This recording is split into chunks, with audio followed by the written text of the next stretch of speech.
Dean had hit rock bottom. His dream of becoming a published writer felt like a cruel joke, and his laptop screen tauntingly blank seemed to mock him. Rejections had piled up like autumn leaves, each one colder than the last. He needed inspiration, a miracle, anything to pull him from the void of self-doubt. It was during one of his aimless walks through town, trying to clear his head, that he stumbled upon the library. The sign above the entrance was weathered and peeling, the words barely legible, "The Library of Lost Voices." Dean hesitated. This place didn't exist on any map he knew of, and he'd lived in this town his whole life. His curiosity outweighed his hesitation, and he pushed open the heavy wooden door. Inside, the air was thick with the scent of aged paper, dust, and something faintly metallic. Row upon row of shelves stretched into the dim light, each groaning under the weight of books. There was no librarian, no desk, and no signage. Just books, thousands of them.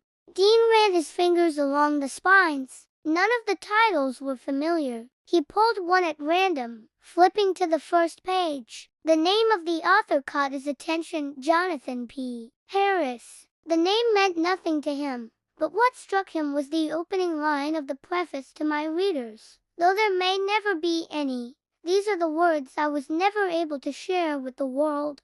Dean's brow furrowed. He pulled another book, and another. Each one was the same, a different author, but every book was written by someone who had never been published. Names he didn't recognize. Stories that had never seen the light of day. "What is this place?" Dean whispered. He moved deeper into the library, until a single book stopped him cold. His name was on the spine, Dean Callahan. His stomach knotted. Was this some bizarre coincidence? He yanked the book from the shelf and opened it. The first few pages told the story of his childhood, details only he would know. His first bike, the scar above his eyebrow from a playground mishap, the crush he had in 3rd grade. The writing was impeccable, better than anything he'd ever written himself, but it was undeniably his life. It detailed the highs and lows of his journey, leading right up to the current year. Dean's hands trembled as he flipped ahead.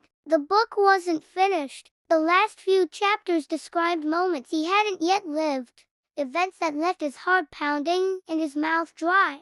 It spoke of a choice he would soon face, one that would define him forever. But what chilled him most was the mention of the date. The book described a specific day, only 2 weeks away, when something terrible would happen. The details were vague, but the words seemed to bleed with dread. On the 23rd, everything will change. A debt will be collected, a voice silenced. Dean slammed the book shut, his pulse racing. His mind was spinning with questions. Who wrote this? Why was it here? Was this a warning, or some twisted prank? He took the book home. For days, Dean tried to make sense of it. He avoided writing altogether, obsessively rereading the last chapters, hoping for clues. But every time, his gaze fell on those haunting words, "A debt will be collected," a voice silenced. As the 23rd approached, strange things began to happen. Anonymous letters arrived in his mailbox with cryptic messages like, "The story is already written, and you can't escape your ending." His laptop would inexplicably shut down every time he tried to type,